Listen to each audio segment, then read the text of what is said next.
Ever feel like those training request forms just like disappear into thin air? Or maybe you're the one wading through them thinking, are we really focusing on the right stuff here? Well, get ready to rethink how you approach training decisions, because that's exactly what we're diving into today. Ooh, yeah, sounds familiar. We've got this really insightful article by performance improvement consultant Guy W. Wallace. He's got some strong opinions, let me tell you, especially about how HR handles or maybe overhandles the training budget. Yeah, he doesn't hold back, does he? It's like he's saying if training's supposed to boost the bottom line, shouldn't the folks closest to the bottom line have the final say? It really makes you wonder how many times those training decisions are made based on, who's got the loudest voice instead of what actually matters strategically. Happens all the time, sadly. And that's where Wallace's whole point about not all learning needs being equal comes in. He uses this analogy. You've probably heard of the whole cash cow thing in the business world, right? Well, he applies it to training in a way that really makes you think.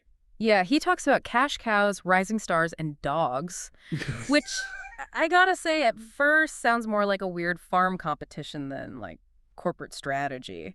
But I'm guessing there's no actual livestock involved. No, definitely not talking about actual animals here. Okay, so picture this. Your cash cows are those departments or projects that are already cruising along, delivering consistent value. They still need development, obviously, but they're not necessarily where you throw all your training resources. So not about ignoring them, but maybe being a bit more strategic about where those resources end up. Exactly. Now, the rising stars, that's where things get interesting. These are the areas with huge growth potential, like a brand new product line Yeah. or a team that's really starting to kill it. They might need a bigger investment up front, but the payoff could be enormous. Kind of like those venture capitalists taking a chance on a startup, right? Higher risk, but potentially a massive reward later on. You got it. And then, of course, there are the dogs. I know, I know. Sounds kind of brutal. Yeah, not exactly the label you want. No, definitely not. But think of it this way, those areas that might be using resources without a clear path to major growth. It's not about giving up on them entirely, but more about asking, could these resources be used better somewhere else to make a bigger overall impact? He seems really focused on this data-driven approach, especially when it comes to ROI. He even mentions factoring in the life cycle costs of a training need, which honestly sounds a bit intimidating. It can be, but it doesn't have to be super complicated. What he's really getting at is a change in how we think. Instead of just saying, hey, we need training on this thing, you start asking, what will this training actually let us do that we can't do now?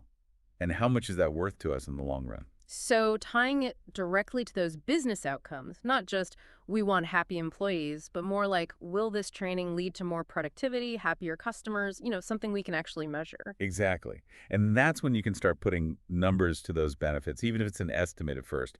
How much more revenue could we bring in? How much could we save by cutting down on mistakes or being more efficient? I see what you mean. It's like building a solid business case for training, just like you would for any other investment. Exactly. And that's where Wallace's whole good stewardship idea comes in. Good stewardship. It's not exactly the phrase that pops to mind when you're talking about like training programs. Yeah. It feels kind of formal. Yeah, you're right. Kind of like we should be wearing suits to this meeting. But, when you really think about it, it totally applies to how we handle training resources. Wallace boils it down to this: making sure we're using every training dollar wisely and effectively. And that just makes sense no matter what we're talking about: business expenses, training, even your personal budget, right? Absolutely. So how does this good stewardship actually work in the world of like corporate training? He focuses on three main things. First, making sure you can share the content easily. Then there's making sure the training feels, I don't know, authentic, I guess, to the people actually taking it. And of course, that constant focus on ROI. Remember that? Right, right. The ROI. Okay, I got to ask about this whole authenticity thing.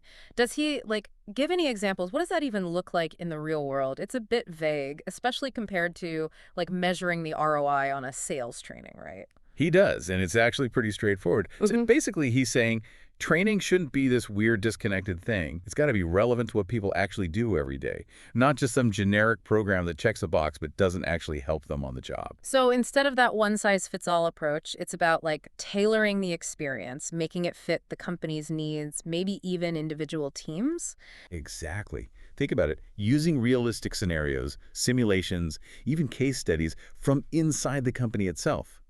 The more you can connect the training to their everyday reality, the more likely it is to stick and, actually change how they work. Makes total sense. And that probably connects to that content shareability idea too, right? It's not just about saving money by reusing stuff, but about everyone being on the same page. You nailed it.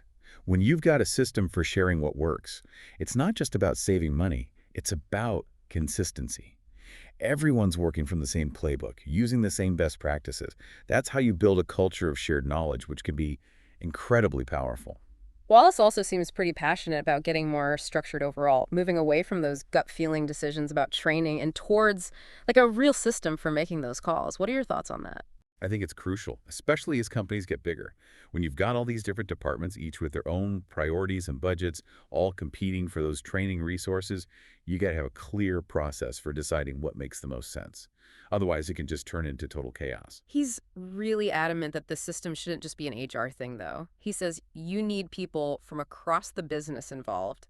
That sounds like it could get messy, trying to get everyone on board. It can be tricky, for sure. Getting everyone to buy in is huge, but it's a balancing act. Everyone needs to feel heard, like their perspective matters, and that decision-making process has to be fair and objective. Yeah. Otherwise, forget it. So what does a successful training governance system even look like in the real world? Are we talking about committees, frameworks, flowcharts, what? It really depends on the company, how big it is, how it's structured. But there are some common threads. You might have a dedicated committee with people from different departments, a clear set of criteria for evaluating training requests, maybe even a standardized template for analyzing ROI. The key is to build a system that's objective, transparent, and most importantly, aligned with the company's overall strategy. Which brings us back to his point about not just listening to whoever screams the loudest, right? You might have some cash cows demanding their share, rising stars needing a boost, but you can't lose sight of the big picture, the company's long-term vision. Precisely. And a well-designed system can help you find that balance, making sure you're not just reacting to the loudest voice in the room, but actively investing in the areas that will really move the needle for the organization, both now and in the future. It's funny, when you think about it, Wallace is a consultant himself, right? Like his whole business is helping companies figure out this training stuff. Makes you wonder, does that influence his perspective at all? That's an interesting point. Is he like subtly trying to drum up business with this whole article? I don't really think so. And here's why. He's upfront about his background. He's basically saying, I've seen what works and I've seen what doesn't, and I'm sharing that. It's not so much about selling his services as it is about, advocating for a smarter approach overall. A lot of companies struggle with this stuff. Yeah, it makes you realize maybe we've been thinking about training the wrong way for a long time, like it's always been an afterthought or something. It's possible. For years, training was just this separate thing, often stuck in HR. But what Wallace is talking about is making it part of the company's DNA, baking it into the strategy from the beginning. So for those listening who are ready to actually use these ideas, maybe even start building that more strategic approach in their own companies, what's the one thing you hope they take away from all this?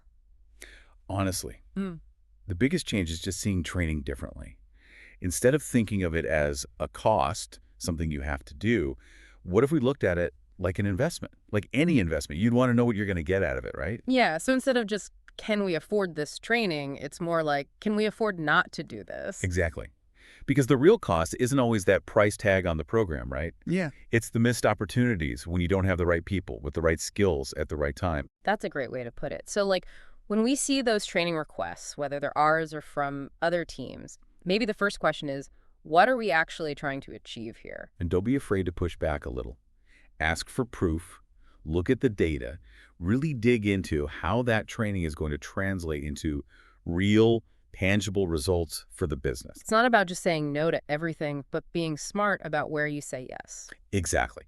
Make those decisions strategically so you're getting the most bang for your buck. Not just for now, but for the long haul, for the company's success down the line.